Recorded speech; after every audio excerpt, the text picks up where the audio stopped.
నమస్తే ఫ్రెండ్స్, నేను మీ Rajinikanth, political analyst. నేటి భారతం ప్రోగ్రామ్కి స్వాగతం. మునుగోడులో జరుగుతున్నటువంటి బై ఎలక్షన్స్ పై మా ఆర్గనైజేషన్ రాష్ట్ర ద్వారా ఒక క్విక్ సర్వే గత 3 రోజులుగా చేయడం జరిగింది. ఆల్మోస్ట్ ఒక 5,000 శాంపుల్స్ తీసాము. సర్వే యొక్క విశ్లేషణని మేము ముందుంచడం కోసమే నేను ఈ వీడియోని చేస్తున్నాను. ఈ విశ్లేషణ ద్వారా నేను ఏ పార్టీకి ఈరోజు ఎంత ఓట్ షేర్ ఉంది, ఏ కులాల వాళ్ళు ఏ పార్టీకి మొగ్గు చూపుతున్నారు, ఏజ్ గ్రూప్ వారీగా ఎవరికి అడ్వాంటేజ్ ఉంది, ఏ మతాల వాళ్ళు ఏ పార్టీకి ఎంత ఓట్ షేర్ ఉంది, ఈ మధ్యలో జరిగినటువంటి జాయినింగ్స్ వల్ల ఏ పార్టీకి ఎక్కువ ఓట్ షేర్ షిఫ్ట్ అవుతుంది అనేటువంటి వివిధ అంశాలపై విశ్లేషణ చెప్పడం కోసం నేను ఈ వీడియోని చేస్తున్నాను. తప్పకుండా మీరు ఈ వీడియోని చివరి వరకు చూడండి. మీకు నచ్చితే 10 మందికి షేర్ చేయండి. మీరు అడగవచ్చు ఎవరు మీరు ఈ సర్వేని బయట పెట్టడానికని. మా ఆర్గనైజేషన్ పేరు వచ్చేసి రాజనీతి స్ట్రాటజీస్ రాష్ట్ర. ఇది 2016లో మేము స్థాపించడం జరిగింది. తెలంగాణలో 2018 అసెంబ్లీ ఎలక్షన్స్లో మేము ఒక 60 కాన్స్టిట్యున్సీలలో micro level political management work చేసి ఇచ్చాము. అటు ఆంధ్రప్రదేశ్లో 2019లో జరిగిన అసెంబ్లీ ఎలక్షన్స్లో ఒక 30 కాన్స్టిట్యున్సీలలో మేము micro level political management services ఇవ్వడం జరిగింది.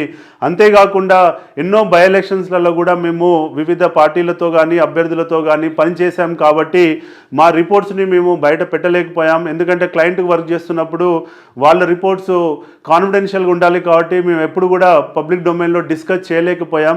కానీ ఇప్పుడు ఈ మునుగోడు బై ఎలక్షన్స్లో మేము ఎవరికి ఏ పార్టీకి పని చేయడం లేదు. ఈ సర్వే వెనకాల ఎలాంటి మతలబ్ లేదు. మేము మా అకాడమిక్ ఇంట్రెస్ట్లో మేము ఆగస్టులో రాజగోపాల్ రెడ్డి గారు రిజైన్ చేసినప్పుడు ఒక సర్వే చేసి ఇదే రూపంలో మేము పబ్లిక్ డొమైన్లో పెట్టాము. ఇప్పుడు మళ్ళీ 2.5 నెలల తర్వాత గత 3 రోజులుగా మేము ఒక సర్వే చేసి ఆ రిజల్ట్స్ ఏందన్నది మేము ముందు పెట్టాలనుకున్నాము. కాబట్టి ఈ రిపోర్ట్ని ఒక న్యూట్రల్ పర్స్పెక్టివ్గా చూడండి. దీని వెనకాల ఎలాంటిది లేదు అన్నది నేను చెప్పాలనుకున్నటువంటి పాయింట్. సరే అండి, మరి సర్వే లోపలికి వెళ్ళి చూద్దాం. రిపోర్ట్ అన్నది పబ్లిక్ యొక్క ఒపీనియన్ యాజ్ ఆన్ 21 అక్టోబర్ అన్నది మీరందరూ గ్రహించాలి. నెక్స్ట్ మనం వెళ్ళినట్లయితే ఈ సర్వే ద్వారా మేము ఆల్మోస్ట్ ఒక 5,000 శాంపుల్స్ తీయడం జరిగింది. ఈడ మీరు చూసినట్లయితే వివిధ ఏజ్ గ్రూప్ల వారీగా, వివిధ ప్రొఫెషన్స్ వారీగా, ఇక్కడ చూస్తే BC, OC, SC, ST, caste వారీగా, వాళ్ళ యొక్క ఎడ్యుకేషన్ బ్యాక్గ్రౌండ్ వారీగా, మేల్ ఫీమేల్ వారీగా, ఇలా డిఫరెంట్ కాంపోజిషన్లో మనము శాంప్లింగ్ని చేయడం జరిగింది. ఇప్పుడు ఎలక్షన్స్ జరిగితే మీరు ఎవరికి ఓటేస్తారని చెప్పి మనం అడిగినటువంటి ప్రశ్నకి 41% టీఆర్ఎస్కి ఓటేయడం జరిగింది. బీజేపీకి 30% ఓటేయడం జరిగింది. ఎంత? బీజేపీకి 30%, కాంగ్రెస్కి 19% ఓటేయడం జరిగింది, టీఆర్ఎస్కి 41% ఓటేయడం జరిగింది. అదే బీఎస్పీకి ఒక 4% ఓటేయడం జరిగింది. ఇండిపెండెంట్స్ అందరు కలిపి ఒక 3% ఓటు స్ప్లిట్ చేస్తున్నారు. ఇంకా డిసైడ్ కానటువంటి ఓటు 3% ఉంది. ఈ అనాలిసిస్ ప్రకారం ఏంటంటే ఈరోజు మొదటి స్థానంలో టీఆర్ఎస్ 40% తోటి, రెండో స్థానంలో బీజేపీ 30% తోటి, కాంగ్రెస్ ఒక అప్రాక్సిమేట్గా ఒక 20% తోటి మూడో స్థానంలో ఉందన్నది మనం ఈ గ్రాఫ్ ద్వారా చూడొచ్చు. ఇప్పుడు మీకు ఇంతకుముందు నేను చెప్పినట్టు ఆగస్టులో కూడా మేము ఒక సర్వే చేశాము. మరి ఆగస్టులో ఏ పార్టీ ఎంతుండే, ఇప్పుడు 2.5 నెలల తర్వాత ఈరోజు ఎంత ఉందన్నది కనుక మనం చూసినట్లయితే ఆగస్టులో మేము రాజగోపాల్ రెడ్డి గారు రిజైన్ చేసిన రోజు మనం చేసిన సర్వేలో టీఆర్ఎస్కి 44% ఉండే. ఈరోజు 41%. ఆఫ్టర్ 2.5 months 44 నుంచి టీఆర్ఎస్ 41కి తగ్గింది. అంటే ఒక 3% తగ్గడం జరిగింది. అదే కాంగ్రెస్ చూసినట్లయితే 31% ఉండే, ఈరోజు ఒక 19%కి పరిమితమైంది. అంటే ఈ 2.5 నెలల్లో కాంగ్రెస్ యొక్క ఓట్ బ్యాంకు ఎంత అంటే ఆల్మోస్ట్ ఒక 12% డిక్లైన్ అయిందని చెప్పి మనం చెప్పొచ్చు. కాంగ్రెస్ ఓట్ బ్యాంక్ 12% డిక్లైన్ అయింది. మరి డిక్లైన్ అయిన 12% ఓట్ బ్యాంక్ ఎక్కడ పోయిందని మనం చూసినట్లయితే ఆ రోజు ఆగస్టులో బీజేపీ 20% ఉంటే ఈరోజు బీజేపీ 30%కి పెరిగింది. అంటే బీజేపీ ఓట్ బ్యాంక్ ఆగస్టులో 20% ఉంటే ఈరోజు బీజేపీ ఓట్ బ్యాంక్ 30%. అంటే రాజగోపాల్ రెడ్డి వచ్చిన తర్వాత తన యొక్క ఫాలోవర్స్ కానివ్వండి, తను చేసే యాక్టివిటీ కానివ్వండి, బీజేపీ చేస్తున్నటువంటి మైక్రో లెవెల్ మేనేజ్మెంట్ వల్ల ఈరోజు 10% ఓట్ బ్యాంక్ బీజేపీకి పెరగడం మనం చూస్తున్నాం. అంటే కాంగ్రెస్ ఎంత తగ్గింది? 12% తగ్గితే ఆ 12%లో 10% స్ట్రైట్ ఫార్వర్డ్గా బీజేపీకి షిఫ్ట్ కావడం జరిగింది. ఇంకొక 2% బీఎస్పీకి షిఫ్ట్ కావడం జరిగింది. ఎందుకంటే మనం ఆగస్టులో చేసినప్పుడు బీఎస్పీ యొక్క ఓట్ షేర్ 2% ఉంటే ఇప్పుడు బీఎస్పీ యొక్క ఓట్ షేర్ 4% మాత్రమే ఉంది. అంటే కాంగ్రెస్లో తగ్గినటువంటి 12%లో ఒక బీజేపీకి 10% పోతే బీఎస్పీకి ఒక 2% పోయిందని మనం చెప్పొచ్చు. అంటే దళిత ఓటు ఏదైతే కాంగ్రెస్కు ఉందో అది బీఎస్పీ స్ప్లిట్ చేస్తుందన్నది నేను చెప్పాలనుకుంటున్నటువంటి పాయింట్. అదే మరి టీఆర్ఎస్ విషయానికి వస్తే 44 నుంచి 41 ఓట్ పర్సంటేజ్కి తగ్గింది. అంటే 3% మాత్రమే తగ్గింది. ఆ 3% అదర్స్ అండ్ అన్డిసైడెడ్లోకి మూవ్ అయిందన్నది ఈ గ్రాఫ్ ద్వారా మనం చూడొచ్చు. అంటే పెద్దగా టీఆర్ఎస్కి డిక్లనేషన్ కనబడట్లేదు, ఓన్లీ 3% తగ్గింది. అంటే అప్రాక్సిమేట్గా ఒక 40 ఆ రోజు ఉందనుకుంటే ఈ రోజు కూడా ఒక 40 ఉంది. కానీ బీజేపీ యొక్క ఎదుగుదల కాంగ్రెస్ తగ్గుదలని మనం చూడొచ్చు. అంటే కాంగ్రెస్ ఓట్ బ్యాంక్ తగ్గుతున్న కొద్దీ బీజేపీ ఓట్ బ్యాంక్ పెరుగుతుంది. అంతేగాని టీఆర్ఎస్ ఓట్ బ్యాంక్ మాత్రం అలానే 40% సాలిడ్గా అలానే ఉందన్నది ఈ 2.5 నెలల్లో కూడా పెద్ద మార్పు ఏం లేదన్నది మనం దీని ద్వారా చూడొచ్చు. అంటే నేను ఇక్కడ చెప్పాలనుకున్న పాయింట్ ఏంటంటే ఆగస్టు అక్టోబర్ ఈ 2.5 నెలల్లో జరుగుతున్నటువంటి అక్కడ వాతావరణం రీత్యా అక్కడ జరుగుతున్న వివిధ క్యాంపెయినింగ్స్, వివిధ పార్టీల యొక్క స్ట్రాటజీల రీత్యా టీఆర్ఎస్ ఓట్ బ్యాంక్ 40 ఎంత అవుతుందో అంతే స్టేబుల్గా మెయింటైన్ అవుతుంది. బీజేపీ పెరుగుతుంది, కాంగ్రెస్ తగ్గుతూ వస్తుంది. అంటే యాంటీ ఓటింగ్ అంటే 60% అంటే 40 టీఆర్ఎస్కి ఉందంటే 60% యాంటీ ఓటింగ్లో బీజేపీ పెరిగిన కొద్దీ కాంగ్రెస్ తగ్గుతూ ఉంది.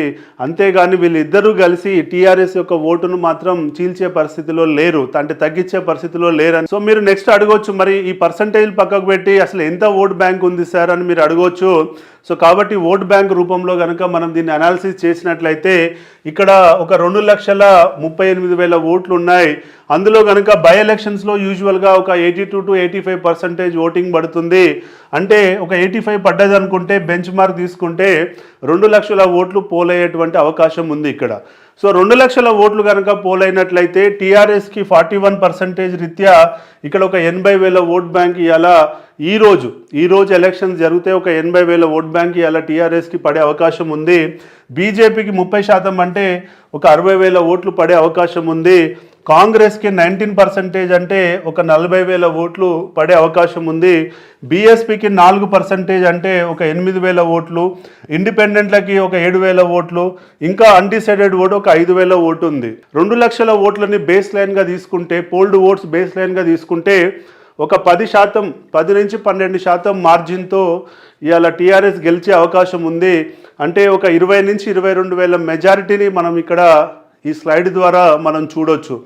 సో మీరు అడగవచ్చు ఆగస్టులో ఎలా ఉండే సార్ మరి ఈ ఓటింగ్ అన్నది చూస్తే ఇదే 2 లక్షల మీద కనుక మనము చూస్తే ఆ రోజు టీఆర్ఎస్కి 88,000 ఓట్లుండే 82,000 ఓట్లు, అంటే ఒక 6,000 ఓట్లు డిక్లైన్ అంటే తగ్గడం జరిగింది గత 2.5 నెలల్లో. బీజేపీ 40,000 ఓట్ల నుంచి 60,000 ఓట్లకు పెరిగింది, అంటే 20,000 ఓట్లు పెంచుకోగలిగింది. అదే కాంగ్రెస్ 60,000 ఓట్ల నుంచి 40,000 ఓట్లకి తగ్గింది, అంటే 20,000 ఓట్లు తగ్గింది. అంటే 20,000 ఓట్లు స్ట్రేట్ ఫార్వర్డ్గా బీజేపీకి షిఫ్ట్ అవుతున్నాయని చెప్పొచ్చు. బీఎస్పీ మాత్రం ఒక 4,000 ఓట్ల నుంచి 8,000 ఓట్లకు పెరగడం జరిగింది. ఇది కంప్లీట్గా ఈ 4,000 ఓట్ బ్యాంక్ అన్నది మాలమాదిగ కమ్యూనిటీ నుంచే బీఎస్పీ తెచ్చుకుంటుంది. బీసీలలో కానీ అటు ఓసీలలో నుంచి బీఎస్పీకి ఓటు పడట్లేదు. ఈ మాలమాదిగ ఓటు యాక్చువల్గా కాంగ్రెస్ సంబంధించిన ఓటు, ఆ ఓటును మాత్రమే బీఎస్పీ ఉంటుంది. అంటే బీఎస్పీ యొక్క ఎదుగుదల కాంగ్రెస్ దళిత ఓట్ బ్యాంకుకి ఇంపాక్ట్ అవుతుందన్నది నేను చెప్పాలనుకుంటున్న పాయింట్. సో ఇంకా 15 రోజుల్లో ఏం జరగవచ్చు, ఏంటి పరిస్థితి అని మనం విశ్లేషించినట్లయితే ఈరోజు టీఆర్ఎస్కు ఉన్న ఓటు అంతే ఉంది, బీజేపీ పెరుగుతుంది, కాంగ్రెస్ తగ్గుతుంది. ఒకవేళ కాంగ్రెస్ కనుక ఇదే 40,000 ఓటు తెచ్చుకోగలిగితే బీజేపీ విన్ అయ్యే ఛాన్సెస్ లేవు, డెఫినెట్గా టీఆర్ఎస్ విన్ అవుతుంది. ఒకవేళ కాంగ్రెస్ కనుక తగ్గినట్లయితే, అంటే ఈ 40,000 ఓట్ల కంటే ఇంకా తగ్గినట్లయితే, ఒకవేళ కాంగ్రెస్ చేతులెత్తేసి అసలు డిపాజిట్ కూడా రాని పరిస్థితి కనుక ఉంటే అప్పుడు డెఫినెట్గా యాంటీ ఓట్ అంతా బీజేపీకి కన్సాలిడేట్ అవుతుంది. కాబట్టి బీజేపీకి గెలిచే అవకాశం ఉంది. అంటే ఈరోజు టీఆర్ఎస్ గెలుస్తుందా బీజేపీ గెలుస్తుందా అన్నది మనం చెప్పలేనటువంటి పరిస్థితి. అది వాళ్ళ పర్ఫార్మెన్స్ కంటే ఎక్కువ కాంగ్రెస్ యొక్క పర్ఫార్మెన్స్ మీద డిపెండ్ అయిందన్నది మనం ఈ అనాలిసిస్ ద్వారా చూడొచ్చు. అంటే ఆగస్టు రిపోర్టు అక్టోబర్ రిపోర్ట్ని కంపారిజన్ చేస్తే బాటమ్ లైన్ ఏంటంటే కాంగ్రెస్ కనుక ఇదే 40,000 ఓట్లకి పరిమితం కావడం కానీ ఇంకా కొన్ని ఓట్లు పెంచుకోవడం కానీ కనుక చేస్తే టీఆర్ఎస్ గెలిచే అవకాశం ఉంది, ఎందుకంటే బీజేపీకి యాంటీ ఓట్ స్పేస్ దొరకదు. కానీ కాంగ్రెస్ కనుక మెయింటైన్ చేయలేకపోతే ఈ ఓటు కంటే 40 కంటే తగ్గి 30కి పోయినా 25కి పోయినా డెఫినెట్గా యాంటీ ఓట్ అంతా బీజేపీకి షిఫ్ట్ అవుతుంది, బీజేపీ గెలిచే ఛాన్సెస్ ఉన్నాయి.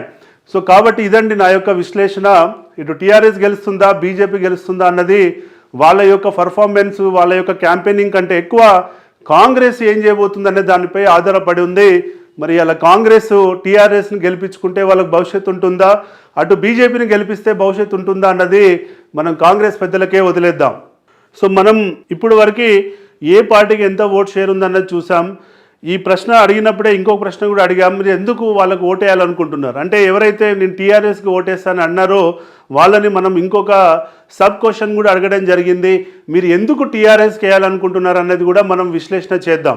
సో ఎందుకు మీరు టీఆర్ఎస్కి ఓటేయాలనుకుంటున్నారని మనం అడిగినప్పుడు ఈ ఆప్షన్స్ ఇచ్చినప్పుడు కేసీఆర్ క్రెడిబిలిటీ వల్ల మేము 41% ఓటు పడ్డది, కేసీఆర్ క్రెడిబిలిటీని చూసి మేము టీఆర్ఎస్కి ఓటేస్తున్న వాళ్ళు 41%, పార్టీ మీద ఇంట్రెస్ట్తో ఓటేస్తున్న వాళ్ళు 17%, డెవలప్మెంట్ ఎజెండా చూసి ఓటేస్తామన్న వాళ్ళు 36%, క్యాండిడేట్ యొక్క ఇమేజ్ని బట్టి మేము ఓటేస్తున్న వాళ్ళు 5%.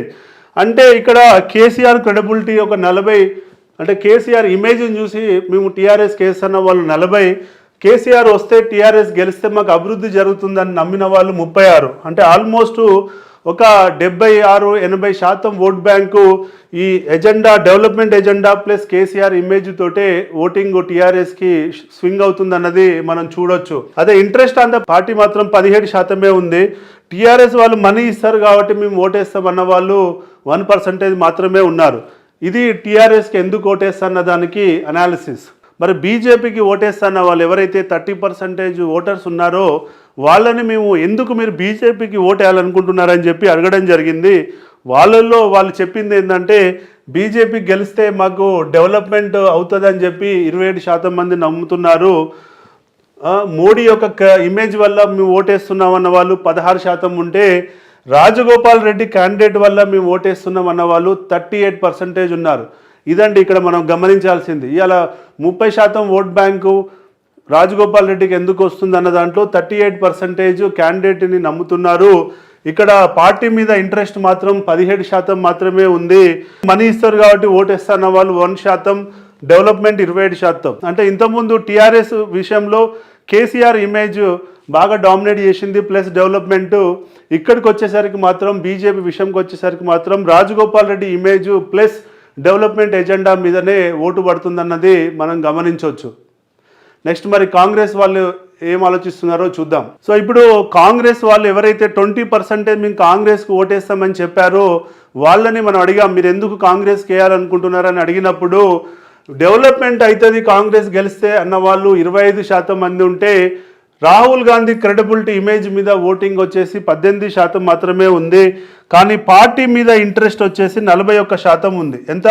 మా పార్టీ ఇంట్రెస్ట్లో మేము ఓటేస్తా అన్న వాళ్ళు 41%. అంటే 41% మాకు పార్టీ ఇష్టము, ఈ కాంగ్రెస్ పార్టీ కాబట్టి మేము ఓటేస్తున్నామని చెప్పారు. అంటే 20% అంటే వాళ్ళకున్న 40,000 ఓట్లలో ఒక 20,000 మంది సాలిడ్గా మేము పార్టీ ఇంట్రెస్ట్లోనే మేము ఓటేస్తున్నాం అన్నారు. అంటే ఇది హార్డ్ కోర్ ఓట్ అన్నట్టు ఇక కాంగ్రెస్కి. ఇక దీన్ని ఎంత చేసినా కానీ ఈ ఓటు పోయే పరిస్థితి ఉండదు. అదే క్యాండిడేట్ యొక్క ఇమేజ్ మీద మేము ఓటేస్తున్నాం అన్న వాళ్ళు మాత్రం 12% మాత్రమే ఉన్నారు.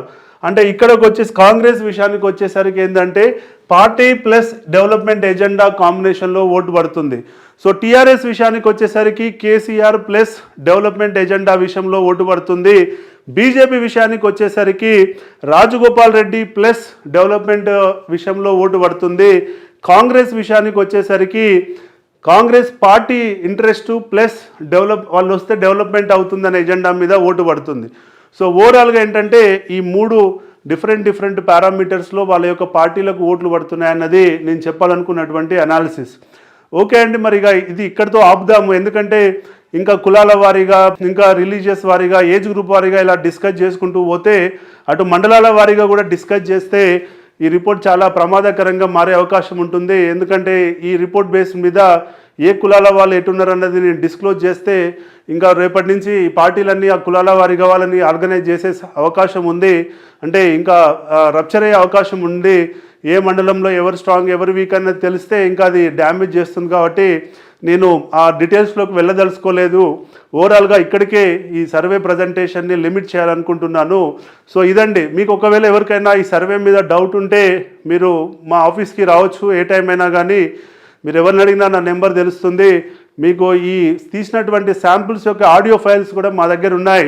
మేము ఎవరి దగ్గరికి అయితే వెళ్ళి మాట్లాడాము, కంప్లీట్గా ఫోన్ బేస్డే సర్వే చేశాము. ఆడియో ఫైల్స్ కూడా ఉన్నాయి. మీకు కావాలంటే నేను ఆడియో ఫైల్స్ కూడా ఇస్తాను, మీరు వినొచ్చు. సో ఇక్కడ ఏది కూడా దాపరికం లేదు, ఉన్న విషయాన్ని ఉన్నట్టుగా చెప్పాలన్నదే మా యొక్క ఉద్దేశం.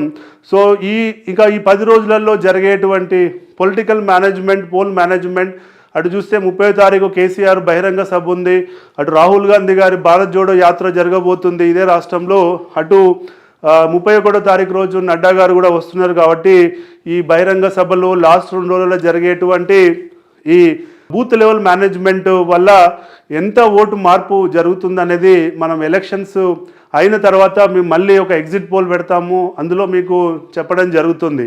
సో బేసికల్గా అకాడమిక్గా ఎలక్షన్ స్టార్టింగ్ రోజు ఎంతుండే, ఇప్పుడు 2.5 నెలల తర్వాత ఎంత ఉంది, నెక్స్ట్ ఎలక్షన్ల తర్వాత ఎంత ఉండబోతుంది అనేది ఈ అనాలిసిస్ చెప్పడం కోసమే మేము మా సొంత డబ్బు పెట్టుకొని ఈ రిపోర్ట్లు వేసాము. కాబట్టి దీన్ని మీరు ఎంకరేజ్ చేస్తారని చెప్పి నేను అనుకుంటున్నాను. నచ్చితే 10 మందికి షేర్ చేయండి. వన్స్ అగైన్ జై హింద్.